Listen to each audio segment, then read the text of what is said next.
Hey, what's up, guys? Welcome to Lion's Heart. And in this video, I'm going to be discussing really just some thoughts and insights that I've had on socialization. This isn't really a one topic kind of focused video. This is kind of more just my reflections and thoughts that I've been kind of recently feeling into around socializing as I've been diving into this domain. And as you might know, if you've followed my channel, I kind of move in three different chapters throughout the year. The first chapter is really like discipline and mastery, doing interviews, reading, but really getting like the habits and the discipline down, that kind of structure. And then the second half is what I'm doing now, which is more the social, sexual, dating, going out, meeting people, networking, connecting, exploring the world a little bit, you could say, going out into the world and being a human and interacting with people and relating with people, and learning about that domain, because I think that's very important. And then the third is the God consciousness chapter, and that's where I just basically just focus on consciousness and meditation. I don't really talk to too many people. I'm kind of like a monk in that time. I do a lot of retreats. I read books and contemplate books, and I don't even do videos. I don't even do Lion's Heart during that time. So I'm right now in that middle phase of socializing and dating and things like that, and I'm learning a ton. And it's kind of cool to always come back and just go deeper and deeper into it, because there's so much depth in all of these domains. I don't think any of them really ever end. Like, you can always keep mastering your discipline. You can always keep getting better at socializing, learning more about relating and communicating, being authentic with different types of people, different environments, right? And then obviously God consciousness and infinity, you can just bask in that forever, right? Like, that's, people spend lifetimes just doing that. So I really like this balance. It feels more balanced. It works for me. I think that I want to live in the world as well. And I want to become conscious in the world and actually bring that into manifestation and how I relate with people, right? So I guess some things that I've been learning about the social domain, one thing that I've been finding really powerful and key is really when you come to people and you interact with people, like having like a kind of a soft, warm energy, and not being threatening. I think a lot of the times we feel like we have to be dominant and we have to be, it's like, don't be submissive. We hear a lot of that on the internet. It's like, don't be like a beta or whatever, and don't be submissive, and express yourself and all these things about you, right? It's always about you and how you're showing up and how people perceive you. And it's this kind of like self-obsessed, like, it's like this tick box in your mind of like, okay, I have to show up like this, I have to have my shoulders like this, and I think that if we step into the experience of others, which is a very powerful practice, it's like, what are they experiencing? What do they like? Do you want to interact with someone who's obsessed about being dominant? Like, do you want to interact with someone who's focusing on how their shoulders look while you're talking, right? Or like, wouldn't you, like, what's your genuine idea of like someone that you interact with, right? It's like warmth, right? You want them to like just be like chill. At least this is the case for me. I really like just like chill, calm people who are genuine, and they're listening and they care, and you feel safe with them, and they're not like threatening. They're not like self-obsessed. I don't like talking to people that are self-obsessed, like narcissists. You can kind of feel it. That the whole time you're talking to them, they're just thinking, they're not listening, right? And that's such a key thing. And we can so pick up on that when someone's actually genuinely listening to us versus pretending or thinking about what they're going to say next, right?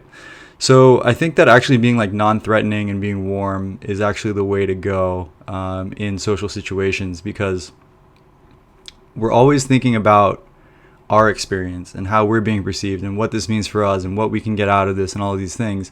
But actually the way to actually succeed in life and socially and dating and everything is to step out of your ego and step out of your experience and go into the experience of those that you're relating with and what their experience might be, what their desires might be, what their wants might be, right? Because no one is doing this, right? It's always about us. It's always about what we can get out of it. And and when you do this, you start to understand women better. You start to understand male guys, like male friends, better.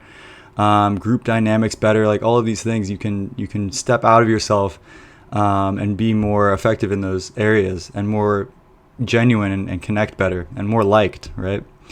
And kind of brings me to my next point, which is something I call play dumb. And it doesn't mean you have to like put yourself down and like act stupid or more stupid than you are, like make yourself small or anything like that. It's not what I mean, but there's kind of like this good feeling that we get from being around people who aren't hyper cunning, hyper analytical, hyper like, you can kind of just tell when someone's like super like like clever and cunning and like conniving and like, just like analyzing everything and like super. And then there's like this like very calmness. Like, have you ever interacted with someone who's just like a very simple person? Like maybe they're a farmer, or maybe they're like a really kind like bus driver, or they just live a simple life. Like I see a lot of that out in like Indonesia, just these simple, very simple people.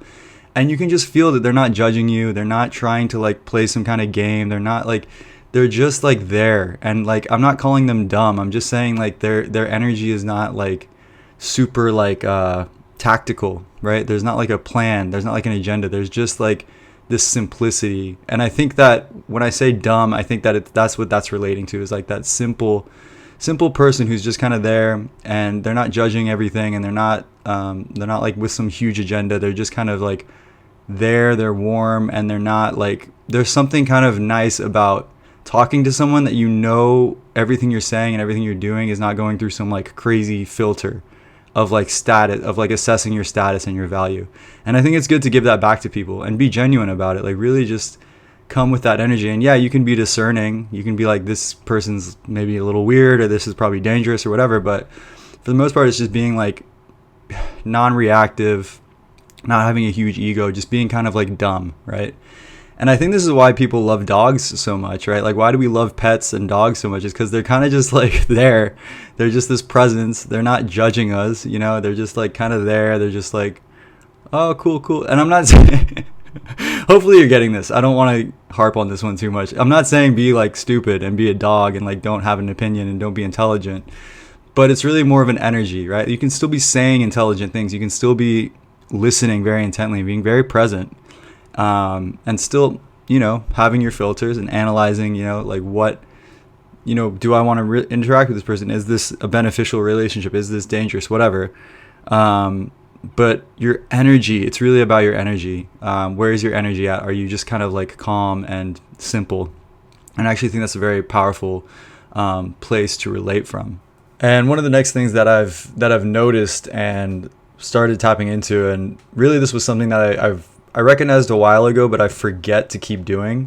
I don't know why. It's just hard to remember this one. But really speaking, when you're speaking, it's like speaking from truth, right? It's like really connecting your voice to your body, to your intention, to your words, to your belly, and like meaning what you're saying. And I sometimes forget to do that because we play social games, and sometimes you say things that you're just kind of going along with it, and it's not really super alive or true, or you're trying to make someone feel better. And I think there's a skillfulness here of like, not just blurting out everything that's going on in your mind, or just like arguing with people and things like that. But really like connect to what you're saying and feel it as it's coming out. And like, I really mean this, there's something that changes in your voice tonality, like how the words sound, how the words are delivered when you really mean what you're saying, right? And I'm doing this right now, actually. This is what I'm literally doing right now, is I'm saying what I mean, right? This is a very powerful practice, and it keeps you in integrity. It keeps me in integrity when I'm speaking from a place of, I mean this, right? And people can hear that, right? It's like there's an aliveness to your words that if I'm just saying, oh, and then the politics and the man, it's like it's not alive. It's like even you're bored, right? You're talking and you're bored, right? So there's something so, just exciting and alive about like speaking, meaning what you're speaking, really connecting to your voice. That is how you project your internal experience to the world, right? Through your voice, through your words. So it's like honoring that and seeing the sacredness of it as well.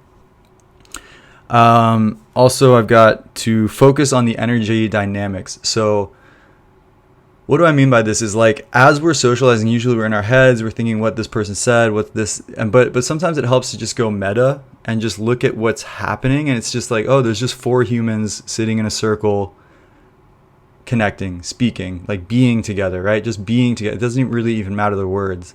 And sometimes when you relate from that place, it's actually more powerful. It's actually like you can actually, I don't know, maybe this is woo woo, but I think that if that's what you're experiencing and you start acting and living and relating from that place, then it somehow subconsciously begins to trickle out into the group, right? And that vibe starts to permeate the group, right? And it's like you're almost just going backwards and being like, we're all just four beings sitting in a circle connecting, right? It doesn't even matter the words that are happening. It's like you go meta on it, right? You go meta and you go like almost Peter Ralston style, like objective, just like what is actually happening, right? The next thing is to listen with intent. And I've talked about this in the past, but like really listen to what people are saying, right? Because this is their experience. This is their words. This is their world, right? And as God, this is what they're sharing, right? And I think we sometimes just like devalue what other people are saying because we're so concerned with our own experience in our own world. But really, it's a powerful practice to really try to get what someone else is saying and what their experience is. And it can actually teach you a lot. You can learn a lot from that. Like, oh, this woman is experiencing, like, this is her experience of reality. Like, this is her world, right? I'm learning this through her voice and her words, but this is like, I'm getting a taste of like her experience, right? And that's so much more powerful than what we usually do, which is like pretend to listen, think of something crafty to respond to. How can we elevate our status in the group by saying something like the proper response? But sometimes it's better to just listen, and then when they're done talking, you're just quiet, or it's just like, because you were actually listening, right? And I think people, like I said earlier, can feel that, Yeah, and then just to go off that, I really think that the greatest technology we have is face-to-face human interactions, right? It's not scrolling TikTok, it's not online courses, it's not books, right? And books are amazing, don't get me wrong, but really, this is such a powerful technology. You look at people in the eyes, you talk to them, you hear their experience, you're two beings, right? It's just so profound, actually, and it's so needed on such a deep level for us to have that connection. It's like ancient, like human beings connecting. There's something so ancient and sacred about that. And the last thing that I'll mention is that I've noticed that there's like two layers of socializing, right? There's like, you can look at it from like a survival lens of like, okay, we're socializing because we need to bond, because we need to mate, and we need to elevate our status, and we need to like have security, and we work as a group, and like all of these evolutionary reasons. And those are valid. I think they're definitely in play. But then it also helps to go meta and go into the God part of it, right? The spiritual part of it, the more love, one being centered, focused part of it, of this is God interacting with itself in different forms, right? And this is how this play is going, right? This is how the play happens, right? These are characters in the play interacting with each other. And this is how love, the great love story of God, of the universe, happens, right? This is how this unfolds, right? And we're all coming back to that oneness. So it's like also seeing that within the survival dynamics as well, if that makes sense, because it's all the same thing. There really is no distinction there. There is no difference there. But not always being in the survival paradigm, right? Of like, oh, we're just trying to survive and we need to bond and blah, blah, blah. But also the spiritual aspect as well, seeing everything as God. Cool, guys. So that's all I got. I just wanted to share some thoughts. This isn't really like a lesson video. This is just kind of like my reflections on socializing. I'm curious to hear what you guys think. If anyone's got thoughts on this or things that you've experienced and noticed, I would actually genuinely love to hear those. I'm exploring this domain. I would definitely not say I'm a master of socializing, but it's really fun to come into this domain and learn as I go. So yeah, hope that helps, and talk soon.